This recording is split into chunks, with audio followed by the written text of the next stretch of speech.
guys, welcome back to our channel, the Hungry History Hippos!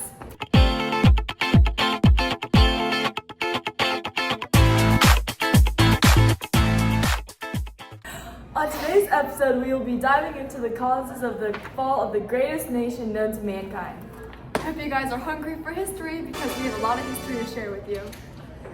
Historians have long debated the cause of the fall of the great Roman Empire. 3 of these reasons include economical, governmental, and environmental. But what if we told you that there was a reason behind all of these causes? And that is the moral and social deterioration of the empire. The first reason for this is the affluence and exploitation by the rich. The International Journal of Social Science and Humanity explains that the Roman aristocrats became corrupt and degenerate, indulging in pleasure and luxury. As the nation was facing economic recessions and difficulties, the growing expenditure of the upper class and the growing tax pressure and exploitation on citizens destroyed enthusiasm of production, seeing no purpose of their labor but to the exploitation of the country and the upper class. This led to a loss of interest in work and Romans slowly distancing themselves from farming. The rise of latifundia, or large landed estates worked on by slaves, and the influx of unheard of wealth and slaves created a dependent class on the dole and corruption among the elite. The upper classes were exploiting the society to their use, while the lower working classes were losing interest in helping themselves and their nation succeed. The common Roman citizens started to distance themselves from farming and relied more on slaves for agricultural production. This increased pressure on slaves led to rebellions and resistance against labor by destroying production. When the producers of the economy stopped working, this led to the decline of agriculture and shortage of urban food and handicraft raw materials. The result?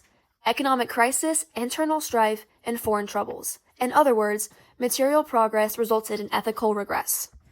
Reason number 2. The degraded virtues in the empire weakened the government and military. Early Romans were loyal to the state and disciplined warriors who placed the needs of the greater good above their own.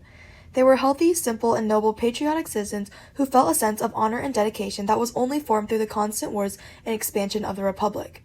As the territory expanded and a slave economy was formed, Rome became increasingly wealthy and prosperous, losing touch with the original values that once brought them to that prosperity.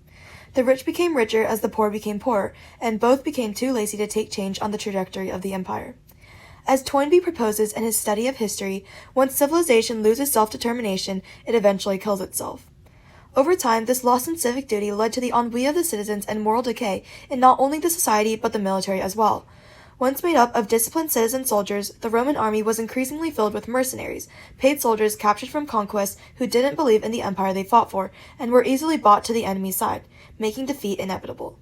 The International Journal of Social Science and Humanity writes, the Roman army transformed from masters of the Mediterranean world into slaves of money and wealth. The soldiers were loyal to only their commander, the person responsible for splitting the spoils of war, and not the republic, mirroring the moral decay occurring in society. The International Journal of Social Science and Humanity continues, when prosperity eroded the traditional morality of the Romans, it also stifled freedom, unity, love, and the enterprising spirit of the Romans. As the morals that formed the foundation of what made Rome a success began to crumble, so did the empire. Once Rome stopped expanding, people became too comfortable in their security that they slowly lost their edge in the values that were once upheld with the utmost priority and were consumed by greed. It was this loss in the values that founded Rome that led to Odoacer's ability to sack the once dominant empire in 476 AD. Lastly, reason number 3. The internal corruption and conflict within the empire resulted in poor decisions and management, which further decayed the empire. Victor Davis Hanson writes in his breakdown of why Rome fell, decline is one of choice rather than necessity. The Romans were capable of remaining loyal to their empire and maintaining their glorious days, and yet they chose to desire power and greed instead. Their corrupt desires replaced the tradition, leading to economic and political decline. Their rapidly gaining power only further diminished the empire, as no power seemed to curb the desire of the Roman nobles, bureaucrats, and landlords to lead a luxurious life. There was no force that could stop them from embezzlement, bribery, and the tendency of gaining surpluses. No one was able to stop them from seeking pleasure, further decaying their management of the empire. Their wrongfully ordered desires led them onto a downward spiral in making decisions. To satisfy their lavish and self-fulfilling needs, the rich would rely on new taxes to make up for their losses. This continuous cycle of turning the taxation of the general public led to discontent among many and a moral and social deterioration between and among the rich and poor. When the rewards could not satisfy their greed, the guards often turned to mutiny and the abolition of the legislator, leading to frequently occurring usurpation and killing without thought of how it would ripple out.